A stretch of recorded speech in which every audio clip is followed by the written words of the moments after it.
Every week along the Grand Strand, oyster shells are getting a second life. Students at Horry Georgetown Technical College are partnering with the South Carolina Department of Natural Resources program to recycle shells and rebuild reefs across the coast. For decades, the world has watched as human activities and environmental changes have placed increasing pressure on our oceans, leaving behind damaged ecosystems and declining marine life. But now, Florida has taken an unexpected and controversial approach, placing more than 500,000 tons of oyster shells into the ocean in an attempt to restore what was once lost. The decision raised major questions and sparked debate among scientists, fishermen, and environmental groups. Why did Florida take such a risky step, and could these discarded shells become the key to bringing an ocean ecosystem back to life? Join us in this video as we uncover the truth. The oyster shells that changed the Gulf. Between 2007 and 2024, Florida quietly carried out what would become one of the most controversial environmental restoration projects in its history. The idea sounded almost too simple to believe. Gather discarded oyster shells from restaurants and seafood processing plants, load them onto barges, and dump them into the Gulf of Mexico near Cedar Key. More than 500,000 tons of them. These were not expensive, carefully engineered artificial reefs built with advanced technology. They were simply discarded oyster shells, leftovers from restaurants, and waste from seafood processing plants, placed into the ocean with hope rather than certainty that they would make any real difference. The criticism came almost immediately. Environmental groups condemned the project, calling it careless dumping disguised as conservation. They warned that piling so many shells into the water could bury fragile habitats, smother marine life, and create new environmental problems instead of solving existing ones. Fishermen were just as concerned. Many feared the massive shell deposits would change water currents, disrupt fish populations, and damage valuable fishing grounds that had supported local families and been passed down from one generation to the next for more than 4 generations. But the Florida Fish and Wildlife Conservation Commission decided to move forward with the project anyway. Their reasoning was straightforward. The oyster shells were already destined for landfills, where they would simply become waste. If there was even the slightest chance they could help rebuild damaged oyster reefs, restore marine habitats, and improve coastal ecosystems, they believed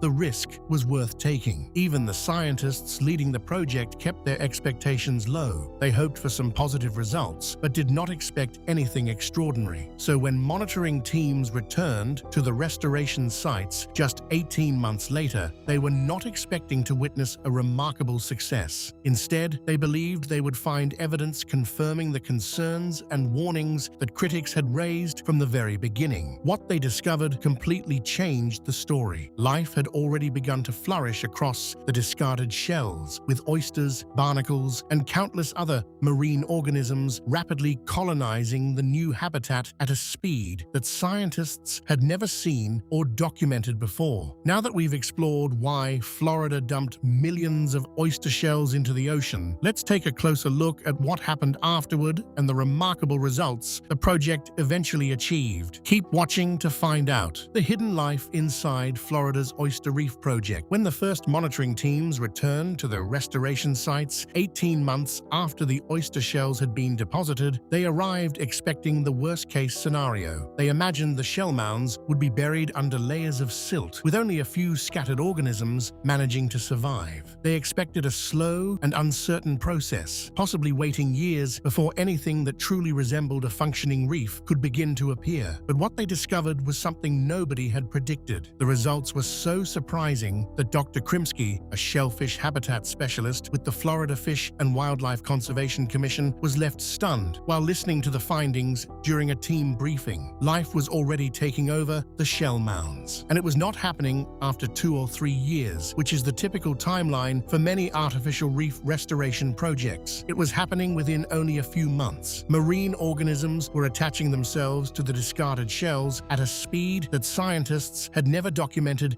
anywhere before. The shells were not simply sitting on the ocean floor like piles of lifeless debris. They were acting as biological launch points, creating the first conditions needed for an entire ecosystem to develop. And even the scientists studying the project could not fully explain why the transformation was happening so rapidly. But the biggest surprise was still hidden. To understand why the process was moving so quickly, researchers had to look far beyond what the human eye could see. The answer was not hiding among the fish. It was not in the oysters. It was not even in anything a diver could capture with an underwater camera. The real beginning of the transformation was happening on a microscopic level, and what was taking place in that invisible world was far more remarkable than anyone had expected. This unseen stage, created by tiny organisms too small to notice, was quietly rebuilding an entire ecosystem from the ground up. The first pioneers were not fish, they were not oysters, they were bacteria. Only days after the oyster shells settled on the sea floor, microscopic bacteria began spreading across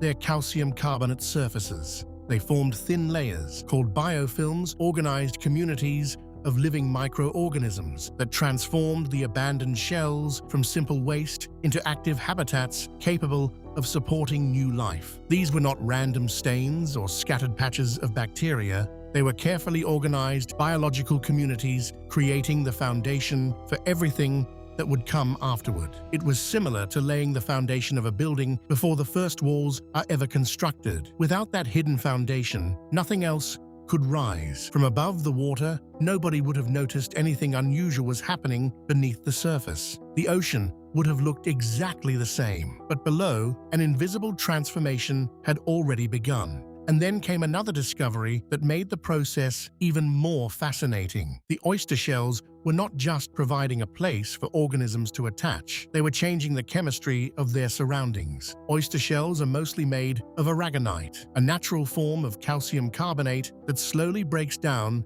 when exposed to seawater. As the shells released calcium ions into the surrounding water, they created small areas with increased alkalinity around their surfaces. Those tiny chemical changes created the perfect conditions for organisms that build hard structures, tube worms, and young oysters, allowing them to attach, grow, and establish themselves. The shells were doing something much more important than simply offering a surface to hold onto. They were creating the exact environmental conditions needed for new life to survive. The material that many people considered waste was actually helping design its own ecosystem. The shells were not passive objects lying at the bottom of the Gulf. They were actively influencing the environment around them and creating conditions that encouraged more organisms to arrive. This detail may seem small, but it was one of the most important discoveries in the entire project. A piece of concrete or a sunken steel structure can provide marine organisms with somewhere to attach, but those materials do not change the surrounding water. They simply create physical space. The oyster shells did something different. They provided both a physical surface and a chemical environment that supported life. That combination was what separated these shell reefs from many artificial structures placed underwater before. The shells were not just objects in the ocean. They were active participants in rebuilding the ecosystem. Within weeks, another wave of life began to appear. Tiny organisms such as diatoms and microscopic algae moved onto the biofilms, creating the first stage of a developing food web. Could this bold experiment bring life back to the ocean, or had it pushed the ecosystem closer to collapse? Stay tuned to find out. The return of life to Florida's oyster reefs. Within the very first year, University of Florida Marine Lab researcher Dr. Bill Pine documented something that surprised even the scientists who were closely watching the project. Young oysters were attaching themselves to the newly deposited shells in numbers far beyond what researchers had originally expected. The oyster larvae were finding the perfect surface they needed, settling onto the shells, attaching themselves, and beginning the process of growth. For the first time, the broken cycle of the oyster reef had a foundation again. The missing link had been restored. By the second year, those young oysters had grown into fully mature adults, capable of reproducing and continuing the cycle of life. They began releasing their own larvae into the surrounding waters, and those new generations returned to the existing reef structure, settling onto the shells and creating a second wave of oyster growth. Another layer of life was being added to the developing ecosystem. This was the moment the project transformed from a human restoration effort into a natural process. Humans had only created the opportunity. They collected the discarded shells, transported them to the selected locations, and provided the starting point where nature could begin rebuilding. But after that, nature took over completely. No one needed to constantly manage the reef. The oysters themselves had begun doing the work. They were rebuilding the ecosystem on their own, and this became the major turning point. By the third year, scientific surveys revealed an average of 847 oysters living within every cubic meter of the deposited shell, but nearby areas, made up only of soft sand without any hard surface, contained almost no oysters. That single statistic revealed the entire secret behind the project. The water was exactly the same. The ocean currents were exactly the same. The oyster larvae drifting through the Gulf waters were exactly the same. The only major difference was the presence of a hard surface where life could attach, grow, and create a foundation for an entire ecosystem. The restored reefs were also no longer restricted to the original areas where the shells had been placed. As older oysters naturally died, their shells remained behind, adding more structure and creating new surfaces where future generations of oysters could settle. The reef continued expanding upward. It continued spreading outward. It was rebuilding itself in the same way natural oyster reefs had developed for centuries before many of these habitats were damaged and destroyed. Then came a moment that completely changed how people viewed the entire project. Charter Captain Mike Lent had originally been one of the strongest opponents of the oyster shell restoration program. He had spoken publicly against it. He had warned that the project could damage the fishing grounds his family had relied on for 3 generations. His concerns were not coming from someone unfamiliar with the ocean. He was not simply criticizing something he did not understand. He had spent decades working those waters and carried more than a century of family knowledge about the Gulf Coast environment. Everything he knew from years on the water convinced him that the project was a mistake. Let's now dive into the benefits these oysters brought and how they began transforming the ocean ecosystem. The return of life to the reef. But in 2013, while standing on his boat above one of the established reef sites, Lent witnessed something that completely changed his perspective. A massive school of red fish was gathering around the shell mound, moving through the current and using the newly created reef as a place to feed, hide, and survive. Then he said something he never thought he would say. "I was wrong." He explained that after 25 years of working those waters, he had never seen fish gather in such large numbers around one location. That moment represented much more than one fisherman changing his mind. It represented the moment when scientific evidence and real-world experience finally came together. The research data collected by scientists and the observations made by fishermen were now telling the same story. The reefs were working, and the return of fish was only the beginning of what these restored habitats would eventually support. Once the fish arrived, the entire underwater environment began to change. Marine animals do not need an invitation to move into a reef. When a complex structure appears on a previously empty sandy sea floor, marine life quickly discovers it. A flat, sandy bottom provides almost nothing. There is no protection from predators. There are no safe hiding spaces. There are no surfaces where small organisms can grow and create a food source. But a reef provides everything that a healthy marine community needs. It creates shelter. It creates hunting opportunities. It creates feeding areas. Within 2 years of the reefs becoming established, fish surveys near Cedar Key produced results so surprising that Dr. Pine's research team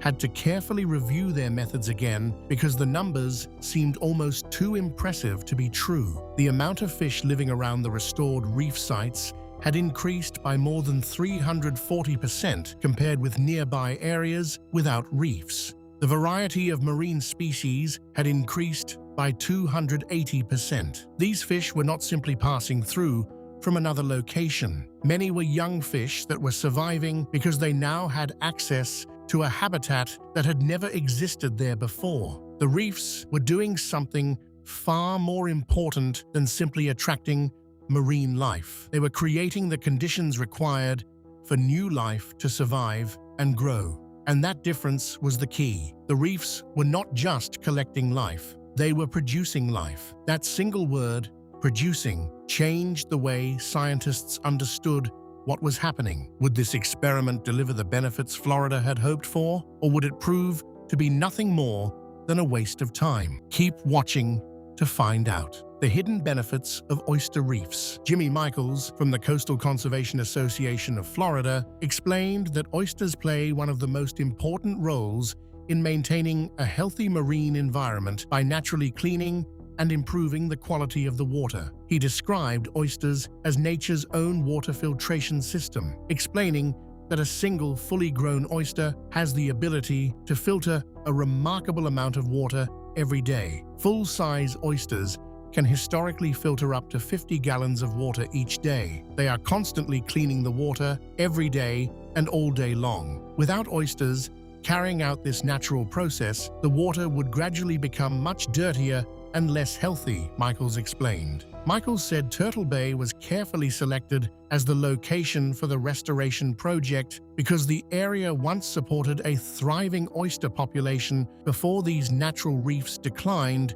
over time. The goal was not only to bring back oysters, but also to restore the important environmental benefits that healthy oyster reefs provide. The recycled oyster shells used in the restoration effort were collected from seafood restaurants throughout the Gulf Coast. Instead of allowing these shells to become waste, they were transported back into the water and placed into large shell mounds near the surface. These shell structures then create a strong foundation where young oysters can attach, grow, and begin rebuilding the reef naturally. The oysters are placed in large mounds that rise almost to the surface of the water. From there, they naturally spread out into the surrounding area. Once the oysters settle and begin growing, their natural development helps strengthen and hold the entire reef structure together, Michaels said. Although placing the shells into the bay takes only about 30 to 40 minutes, the impact of the project is expected to continue for many years. The true success